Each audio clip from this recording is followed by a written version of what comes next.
നാൽപ്പതുകാരിയുടെ പ്രണയം ഭാഗം 85. മിനു നേരെ തൻ്റെ ബെഡ്റൂമിലേക്കോടി. അവൾ തൻ്റെ കണ്ണാടിയിൽ അവളുടെ മുഖം ശരിക്കും ശ്രദ്ധിച്ചു. താൻ അത്രയ്ക്ക് സുന്ദരിയാണോ? അവൻ പറഞ്ഞ വാചകങ്ങൾ കേട്ട് മീനുവിൻ്റെ ഉള്ളം കോരിത്തെരിക്കുകയായിരുന്നു. മീനുവിൻ്റെ മനസ്സ് നിറയെ ജയ് പറഞ്ഞ വാക്കുകളായിരുന്നു. തൻ്റെ സൗന്ദര്യത്തെക്കുറിച്ച് അവൻ പറഞ്ഞ വാചകങ്ങൾ. മീനുവിന് സന്തോഷം സഹിക്കാൻ പറ്റുന്നുണ്ടായിരുന്നില്ല. അവൾക്ക് തൻ്റെ സൗന്ദര്യം ആസ്വദിച്ച് മതിയാവാത്തൊരവസ്ഥ. അതായിരുന്നു ആ സമയം അവളുടെ ഉള്ളിൽ. അവൾ കണ്ണാടിയുടെ മുന്നിൽ നിന്ന് മാറിയതേയില്ല. അവൾ അവളുടെ സൗന്ദര്യം ശരിക്കും ആസ്വദിച്ചു. കൂടെ അവൻ തന്നെക്കുറിച്ച് പറഞ്ഞ ഓരോ വാചകങ്ങളും അവളുടെ കാതുകളിൽ വീണ്ടും വീണ്ടും കേൾക്കുന്നത് പോലെ ഒരവസ്ഥയായിരുന്നു അവൾക്ക്. സന്തോഷം കൊണ്ട് അവൾ അങ്ങനെ മതിമറന്ന് നിന്നുപോയി. താഴെ എത്തിയ ജയ് അമ്മയോടും ദീപേച്ചിയോടും അർജുനോടുമായി വിശേഷങ്ങൾ പറയാനും സംസാരിക്കാനും തുടങ്ങി. ജയ്യെ കാത്തിരിക്കുകയായിരുന്നു കുട്ടികളും. അവരോടൊത്ത് കളിച്ച് രസിച്ച് അങ്ങനെ സമയം കടന്നുപോയി. ഇടയ്ക്കെങ്കിലും ജയ് മിനു താഴെ വരുന്നുണ്ടോ എന്ന് ശ്രദ്ധിക്കുന്നുണ്ടായിരുന്നു. അവൾക്കല്പമെങ്കിലും ദേഷ്യം കുറഞ്ഞിട്ടുണ്ടെങ്കിൽ അവൾ താഴെ എത്തുമെന്ന് അവന് തോന്നിയിരുന്നു. പക്ഷെ അതുണ്ടായില്ല. സമയം ഒരുപാട് കടന്നുപോയിട്ടും ജയ് മുകളിലെത്താത്തത് കൊണ്ട് തന്നെ മീനു താഴേക്കിറങ്ങി. ഇവനിതെവിടെ പോയി? അപ്പോഴാണ് ഹാളിൽ ചിരിയും കളിയും ശബ്ദ കോലാഹലങ്ങളും കേട്ടത്. അപ്പോഴാണ് മീനു ശരിക്കും ശ്രദ്ധിച്ചത്. തൻ്റെ വീട്ടുകാർ എല്ലാം മതിമറന്ന് സന്തോഷിക്കുകയാണ്. ആ കാഴ്ച മീനുവിന് വിശ്വസിക്കാൻ സാധിച്ചില്ല. എന്താണ് താൻ ഈ കാണുന്നത്? തൻ്റെ വീട്ടിൽ എല്ലാവരും ഒത്തുകൂടുമ്പോഴാണ് ഇതുപോലെയൊക്കെ ഉണ്ടാവുന്നത്. പക്ഷേ ഒരുപാട് നാളായി അങ്ങനെയൊരു സംഭവം ഇല്ലാതിരുന്നിട്ട്. എന്നാൽ ജയ് വരുന്ന ദിവസം തൻ്റെ വീട്ടിൽ ഇങ്ങനെയൊക്കെയാണെന്ന് ഇതുവരെ അവൾക്കറിയില്ലായിരുന്നു. ഏട്ടൻ്റെ കൊച്ചുമക്കൾ പോലും ഉറങ്ങാതെ ജയ്യോട് സംസാരിക്കുകയാണ്. സമയം ഇത്രയായിട്ടും എന്തുകൊണ്ടാണ് ഈ കുട്ടികൾ പോലും ഉറങ്ങാതെ കുശലം പറഞ്ഞ് കളിച്ചും ചിരിച്ചും നിൽക്കുന്നത് എന്ന് മീനുവിന് മനസ്സിലായില്ല. അത് നോക്കി നിന്ന് മീനു ഹാളിൻ്റെ ഒരു മൂലയിലായി പോയിരുന്നു. തൻ്റെ കണ്ണിനെ കുളിർപ്പിക്കുന്ന ആ കാഴ്ച അങ്ങ് ആസ്വദിച്ച്. ഇടയ്ക്കെങ്കിലും ജയ് ആ സ്റ്റെപ്പിലേക്ക് നോക്കുന്നതായി മീനുവിൻ്റെ ശ്രദ്ധയിൽപ്പെട്ടു. അവൻ തന്നെ തിരയുകയാണ്. മീനുവിന് അത് മനസ്സിലായി. മീനുവിൻ്റെ ഉള്ളിൽ വല്ലാത്തൊരു സന്തോഷം. അവരുടെ ചിരിയും കളിക്കും ഇടയിലേക്ക് കയറി ചെല്ലാതെ തന്നെ അവൾ ഒരു കാഴ്ചക്കാരി എന്നതുപോലെ നോക്കി നിന്നു. അവരുടെ ആ സന്തോഷത്തിൽ ദൂരെ നിന്ന് കണ്ടു നിന്നു. സമയം 1 മണി. അവൾക്ക് നല്ല ഉറക്കം വരുന്നുണ്ടായിരുന്നു. ഹാളിൻ്റെ ഒരു മൂലയിലായിരിക്കുന്ന മീനുവിനെ അവർ കണ്ടതേയില്ല. അവർ അവരുടെ ലോകത്തായിരുന്നു. 1 മണിയായി, ഇവർക്ക് നിർത്താറായില്ലേ? തൻ്റെ കണ്ണുകളെ പോലും വിശ്വസിക്കാനാവാതെ മീനു അവരെ നോക്കി. ജയ്യോട് അപ്പോഴേക്കും അമ്മ പറഞ്ഞു, മതി മതി, ഇന്നത്തേക്ക് മതി, പോയി കിടന്നുറങ്ങ്, മണി 1 ആയി. അതെ, ഞാനിപ്പോൾ പറയാൻ വന്നതാ, 1 മണിയായി, പോയി കിടന്നുറങ്ങാം. എന്നാൽ ശരിയടാ, ഗുഡ് നൈറ്റ്. അപ്പോഴാണ് മീനു മറ്റൊരു കാര്യം ശ്രദ്ധിച്ചത്. ജയ്യുടെ നെഞ്ചിൽ കിടന്നുറങ്ങുന്ന അർജുൻ്റെ ഇളയ മകൾ, 2.5 വയസ്സ് മാത്രം പ്രായമുള്ള ചിന്നുമോൾ. അവൾ ജയ്യുടെ നെഞ്ചിൽ കിടന്നുറങ്ങുന്നുണ്ട്. ആ കാഴ്ച മീനുവിന് ഒരത്ഭുതം തന്നെയായിരുന്നു. തൻ്റെ ഭർത്താവിന് തൻ്റെ വീട്ടിൽ ഇത്രയും സ്വാധീനമുണ്ടെന്നും അവൻ എല്ലാവർക്കും ഇത്രയും പ്രിയപ്പെട്ടവനാണെന്നും ഇന്നാണ് അവൾ മനസ്സിലാക്കിയത്. വിവാഹം കഴിഞ്ഞിട്ട് 7 മാസം കടന്നു പോയിട്ടുണ്ട്. ഈ 7 മാസം തൻ്റെ വീട്ടിലെത്തുന്ന അവൻ എന്തു ചെയ്യുന്നു എന്ന് പോലും താൻ ഇതുവരെ ശ്രദ്ധിച്ചിട്ടില്ല. എന്നാൽ തൻ്റെ വീട്ടിൽ എല്ലാവരുമായി നല്ലൊരു ബന്ധം സൃഷ്ടിക്കാൻ അവന് സാധിച്ചിരുന്നു എന്ന് മീനുവിന് ഇപ്പോഴാണ് തിരിച്ചറിയാൻ സാധിച്ചത്. ഇതിനിടയ്ക്ക് അർജുൻ്റെ ചോദ്യം കേട്ടു, എടാ അളിയാ, നിനക്ക് എല്ലാ ദിവസവും വന്നൂടെടാ, ഈ ആഴ്ചയിൽ ഒരു ദിവസം വരാനാക്കുന്നതിനാ? അർജുൻ ജയ്യുടെ തോളിൽ കൈവച്ച് ചോദിച്ചു. അതെ അതെ, ഞാനും പറയാൻ വിചാരിച്ചതാ ആ ഒരു കാര്യം. ഈ ആഴ്ചയിൽ ഒരു ദിവസം തന്നെ നിർബന്ധമൊന്നുമില്ലല്ലോ. ഒന്നുമില്ലെങ്കിലും ആഴ്ചയിൽ 2-3 ദിവസമെങ്കിലും നിനക്ക് വരാമല്ലോ. ഇത് കേട്ട് ജയ് ഒന്നും പറഞ്ഞില്ല. അവൻ മനസ്സിൽ പറഞ്ഞു, ആഴ്ചയിൽ ഒരു ദിവസം ഇവിടേക്ക് വരുന്നതിൻ്റെ ബുദ്ധിമുട്ട് എനിക്കല്ലേ അറിയത്തുള്ളൂ, ഇവരോട് എനിക്ക് പറയാനും പറ്റത്തില്ലല്ലോ എന്നവൻ മനസ്സിൽ പറഞ്ഞു. കൂടുതലായിട്ടൊന്നും പറയാൻ നിന്നില്ല. നീ എന്താടാ ഒന്നും പറയാതെ? അല്ല, ഞാൻ ആലോചിക്കുകയായിരുന്നു, അർജുനേട്ടൻ ആഴ്ചയിൽ ഒരു ദിവസം ഭാര്യ വീട്ടിൽ പോവാറുണ്ടോ ദീപേച്ചി? അവൻ ചിരിച്ചുകൊണ്ട് അർജുനോട് ചോദിച്ചു. ഡാ, ഇങ്ങോട്ടുണ്ടാക്കാൻ നിൽക്കല്ലേ, അർജുൻ തമാശ പോലെ പറഞ്ഞു. അങ്ങനെ ചോദിക്കടാ, ഭാര്യ വീട്ടിൽ ആഴ്ചയിലൊരു ദിവസം എപ്പോഴാണ് എൻ്റെ വീട്ടിൽ വന്നതെന്ന് ചോദിച്ചേ? കഴിഞ്ഞ വർഷം ഞങ്ങൾ ഒരുമിച്ച് എൻ്റെ വീട്ടിലേക്ക് പോയത്. ദീപ പടപൊരുതാൻ ഒരുങ്ങിയതുപോലെ പറഞ്ഞു. അയ്യോ നിനക്ക് എന്തിൻ്റെ കേടാ, ഇവർക്കിട്ട് വഴക്കിടാ, ഒന്ന് മതിയാക്ക്, എല്ലാം കൂടി ഇപ്പം തുടങ്ങും. ഇവക്ക് എന്തെങ്കിലും ഒരു കാരണം കിട്ടാൻ വേണ്ടി കാത്തിരിക്കുന്ന സ്വഭാവം, അതിനിടയ്ക്ക് നീ ഇത് കൂടി കൂട്ടിക്കൊടുക്കല്ലേ, ജയ്യോട് അമ്മ പറഞ്ഞു. അല്ല, ജയ് പറഞ്ഞാൽ സത്യമല്ലേ, ജയ്യോട് എല്ലാ ദിവസം വരാൻ പറയുന്ന നിങ്ങളുടെ മകൻ എൻ്റെ വീട്ടിൽ എപ്പോഴെങ്കിലും വന്നിട്ടുണ്ടോ? അത് കറക്റ്റല്ലേ? ദീപ ചോദിച്ചു. മതി ദീപ, മതി, വെറുതെ തുടങ്ങാൻ നിൽക്കണ്ട, പോയി കിടന്നുറങ്ങാൻ നോക്ക്, അമ്മ പറഞ്ഞു. അതെ, ഇന്നത്തേക്ക് മതി, വാ. എല്ലാവരുമായി ഉറങ്ങാൻ ഉറങ്ങിയല്ലേ ഇവൾ? ചിന്നുമോളെ ചേർത്ത് പിടിച്ച് ദീപ ചോദിച്ചു. ഉറങ്ങി ചേച്ചി. അങ്ങനെ എല്ലാവരുമായി മുകളിലെത്തി. ജയ്യും മീനുവും മുറിയിലെത്തി.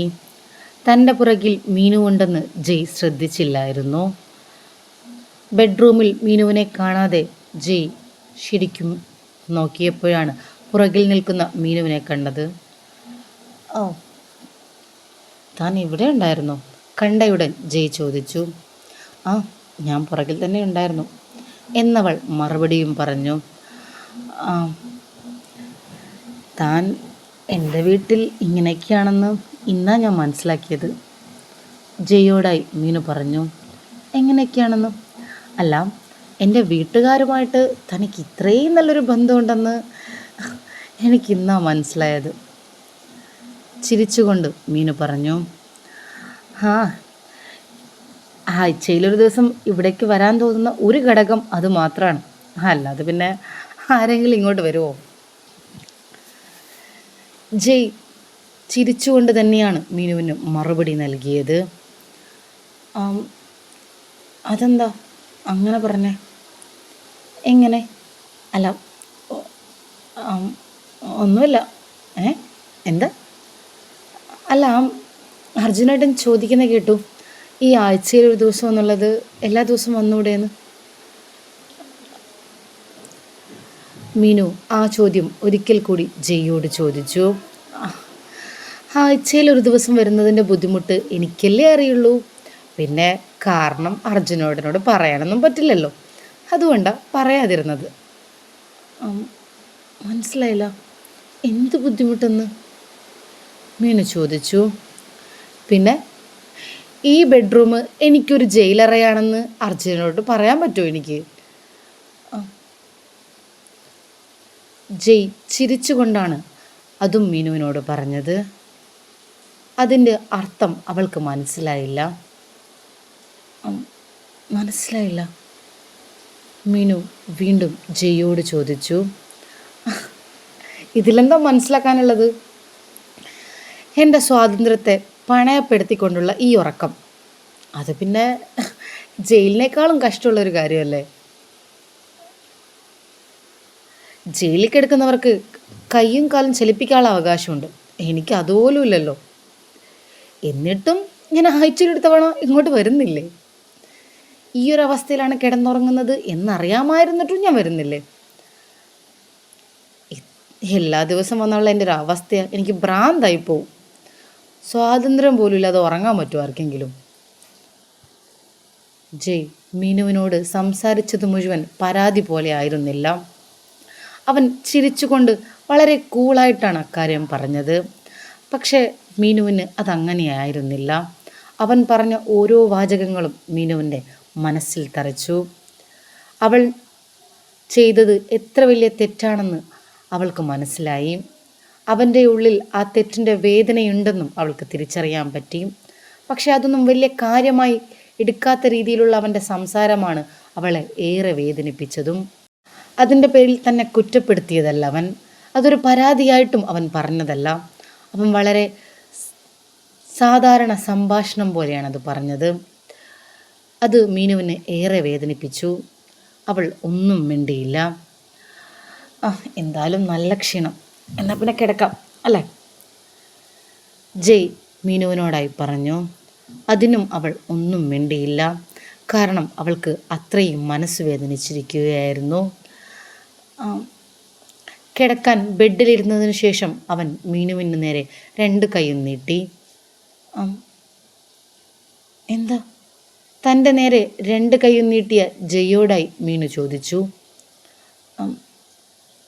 അല്ല, കിട്ടുന്നില്ലേ, എനിക്ക് ഉറങ്ങണമായിരുന്നു. അവൻ്റെ ആ ചോദ്യം മീനുവിനെ ശരിക്കും വേദനിപ്പിച്ചു. അറിയാതെയാണെങ്കിലും അവളുടെ കണ്ണുകൾ അറിയാതെ നിറഞ്ഞൊഴുകി. എന്തിനാ താൻ കരയുന്നേ?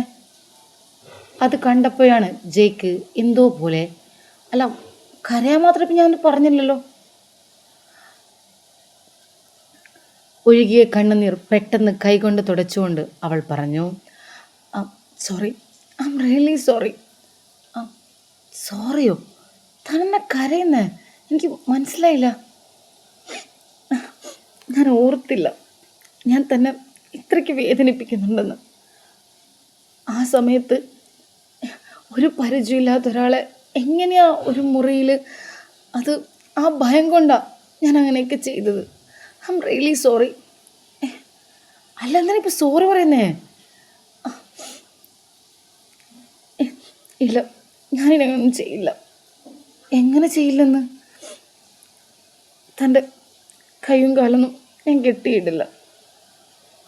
അത് കുഴപ്പമില്ല, എനിക്കത് ശീലമായി. പിന്നെ താൻ പറഞ്ഞ പോലെ കറക്റ്റാണല്ലോ, ഒരു പരിചയമില്ലാത്ത തന്നെ സ്വന്തം ബെഡ്റൂമിൽ കിടത്തി ഉറക്കാൻ ആർക്കാരും ധൈര്യം കാണില്ലല്ലോ. അത് എൻ്റെ ഭാഗം ചിന്തിക്കുമ്പോൾ ന്യായം തന്നെയാണ്, അതിലെനിക്ക് പ്രശ്നമൊന്നുമില്ല. വേണ്ട, ഇനി അങ്ങനെ ഒരു തെറ്റ് ഞാൻ ആവർത്തിക്കില്ല.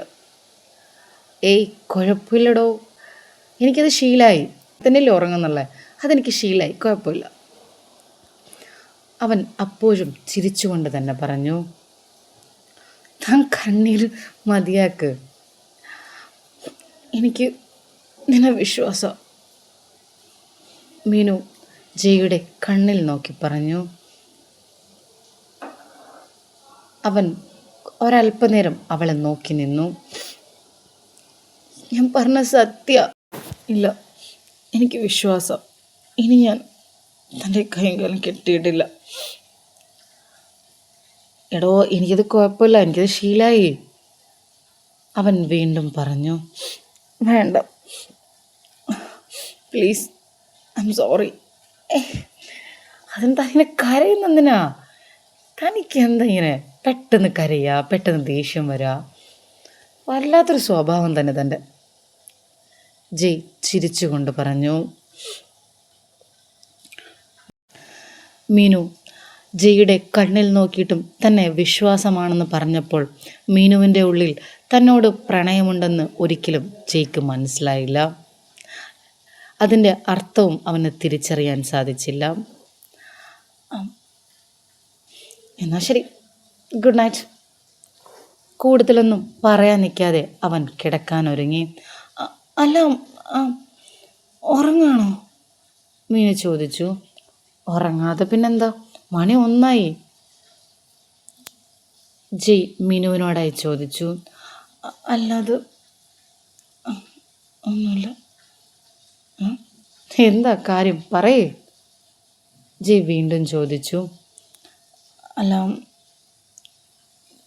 ഒന്നുമില്ല, good night. Okay, good night. ഇതും പറഞ്ഞ് അവൻ ഉറങ്ങാൻ കിടന്നു. ആദ്യമായിട്ടാണ് ആ മുറിയിൽ സ്വാതന്ത്ര്യത്തോടു കൂടി അവൻ ഉറങ്ങുന്നത്. തൻ്റെ കൈകാലുകൾ ബന്ദിയാക്കാതെ സ്വാതന്ത്ര്യത്തോടു കൂടിയുള്ള ഉറക്കം. അതവന് ഒരല്പം സന്തോഷം നൽകി എന്ന് തന്നെ പറയാം. കൂടെ അവൾ പറഞ്ഞ ആ വാചകവും തന്നെ വിശ്വാസമാണെന്ന്, അതിലും അവന് നല്ല സന്തോഷമായി. ഒന്നും ആലോചിക്കാതെ ആ കട്ടിലിൻ്റെ ഒരു മൂലയിലായി അവൻ നന്നായി ഉറങ്ങി. ജയ് ഉറങ്ങുന്നതും നോക്കി മീനു ഇരുന്നു. ഇത്രയും സമയം താഴെ തൻ്റെ ബന്ധുക്കളുമായി സംസാരിക്കുമ്പോഴും ചിരിക്കുമ്പോഴും അവന് ഉറക്കമുണ്ടായിരുന്നില്ല. ബെഡ്റൂമിലെത്തിയപ്പോൾ തന്നെ അവന് ഉറക്കം വന്നു അത്രേ. തന്നോട് സംസാരിക്കാൻ അവൻ എന്തുകൊണ്ട് താല്പര്യം കാണിക്കുന്നില്ല? അതായിരുന്നു മീനുവിൻ്റെ മനസ്സിലുള്ള പിന്നീടുള്ള ചിന്ത. മറ്റുള്ളവരോട് തന്നെക്കുറിച്ച് വല്ലാണ്ട് പറയുമ്പോഴും തൻ്റെ കണ്ണുകൾ നിറയുമ്പോഴും അവന് താങ്ങാൻ പറ്റുന്നില്ല.